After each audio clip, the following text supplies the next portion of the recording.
한국어문학회의 객성 김영대 고문님께서 우리 진한류문학을 위해서 주제 발표를 시분각해 주시겠습니다. 여러분 큰 박수로 환영해 주시면 대단히 감사하겠습니다.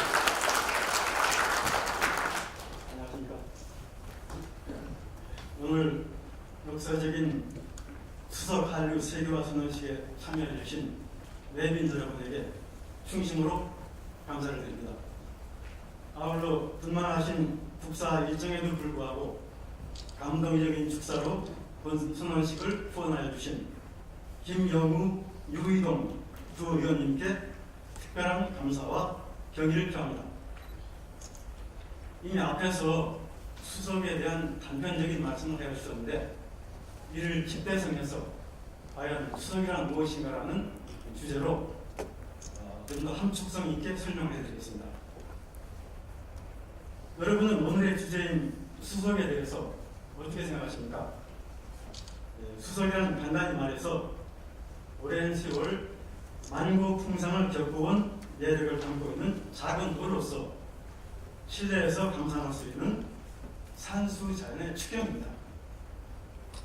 수석인들은 대부분 알고 있는 사실이지만 본래 이 수석의 원조는 중국입니다. 약 3000여 년 전 중국의 고전인 시경과 서경에서 최초로 수석의 기록을 볼 수가 있습니다. 삼국 유사에 의하면 이 수석 문화가 신라시대에 우리나라에 유입되었습니다. 이 문화는 다시 6세기를 전후하여 백제를 거쳐 일본에 전달됩니다. 이리하여 한중일 세 나라의 수석계가 고유한 문화를 배경으로 각각 개성 있게 발달하고 것입니다. 그런데 같은 수석이라 해도 이에 대한 호칭이 세 나라 간의 차이가 있습니다.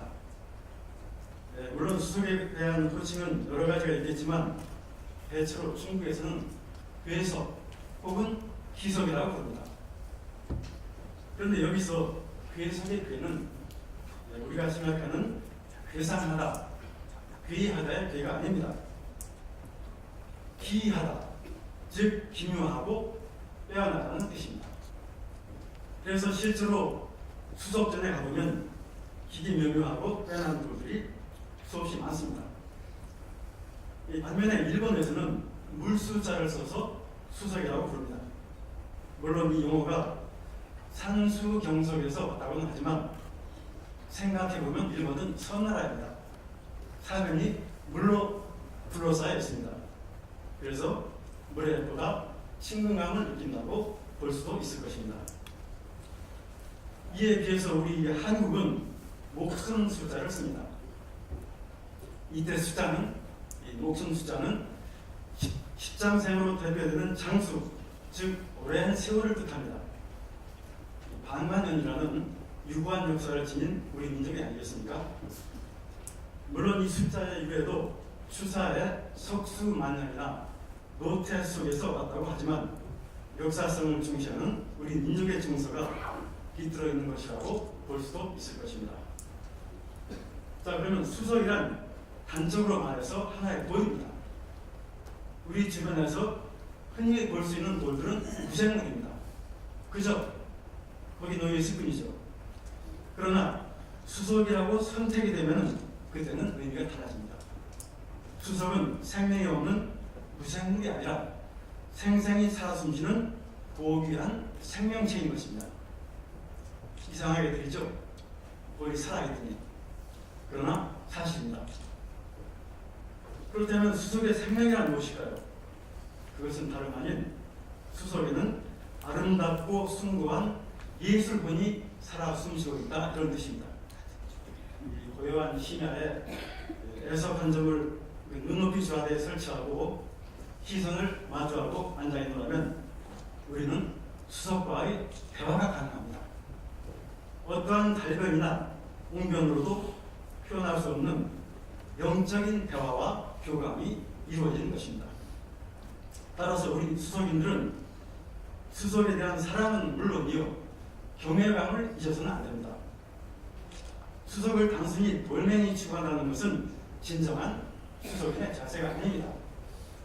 우리가 타인에 대한 인격을 존중하듯이 수석에 대해서도 성격을 인정하고 존중해야 하는 것입니다. 애니미즘이라는 말이 있습니다. 이는 물활론 혹은 정량설이라고 하는데, 이 말은 생물이나 무생물을 막론하고 지상에 존재하는 모든 사물에는 아니마, 즉 의식과 영혼이 있다는 뜻입니다. 그 이집트의 피라미드라든가 그 남태평양 이스터 섬의 모아의 석상 등의 거성 문화가 바로 그 시원입니다. 우리도 어렸을 때 그 뒷동산의 커다란 바위 밑에서 아낙네들이 정화수를 떠놓고 수원을 드는 이른바 배석신앙을 볼 수 있었습니다. 이와 같이 동서양 공통으로 서양에서도 우리의 수성문화 못지않게 도를 하나의 생명체 혹은 인격체로 신성하게 모셔왔다는 것입니다. 그 앞에서 불경을 선포했다고 합니다. 이는 승전법사가 이미 1300여 년 전부터 수석을 하나의 인격체로 인정했다는 뜻입니다. 즉, 정의도 진화하고 있습니다. 이제 우리 수석계도 단순한 애석춤이나 기호에 불과했던 수석을 예술 수석으로 발전시키고 나아가 원형 예술의 경지로 승화시켜야 합니다. 이 원형 예술이라는 개념은 2015년 명동에서 제2회 한국예술수석회 회원전이 끝나고 나서 발간된 회지 거울 속에 감추어진 시간에 최초로 등장한 용어로서 저기 앉아 계시는 본 대한민국 수석진흥원 이완우 원장님이 그 원정이십니다. 이거를 잊어서는 안 됩니다. 그런데 재미있는 점은 세계 수석 문화를 대표하는 한중일 세 나라의 수석에 대한 기준과 선호도가 각각 다르다는 것입니다. 결론부터 말씀드리자면 수석의 정통성은 한중일 3국 중에서 우리 대한민국이 으뜸입니다. 이것이 매우 중요합니다. 자, 수석의 사전적 의미는 돌과 물로 이루어진 자연의 경치입니다. 수석이란 자연석을 전제로 산석이나 강석 또는 해석을 이루는 말입니다. 그런데 중국이나 일본에서는 이 자연석에 아무렇지도 않게 인공을 가합니다. 수석인의 기호나 취향에 맞춰 돌의 일부분을 떼어나거나 연마하는 방법으로 수석을 개조하는 것입니다. 특히 일본에서는 원하는 부분만을 떼어내어 제조하거나 혹은 마음에 들지 않는 부분을 절단해버리는 가공석 아무런 거부감 없이 허용되고 있습니다. 실제로 일본 수석전에 출품되는 수석의 3분의 1 이상이 가공석이라고 합니다. 그런데 중국과 일본에 비해 우리 수석계에서는 일단 손을 댄 수석은 가치와 품격을 인정하지 않는 풍경입니다. 수석에 인공으로 가게 되면 그것은 이미 자연석에서 벗어난 것이며 산수경석의 자격을 상실한 돌이다라고 보기 때문입니다.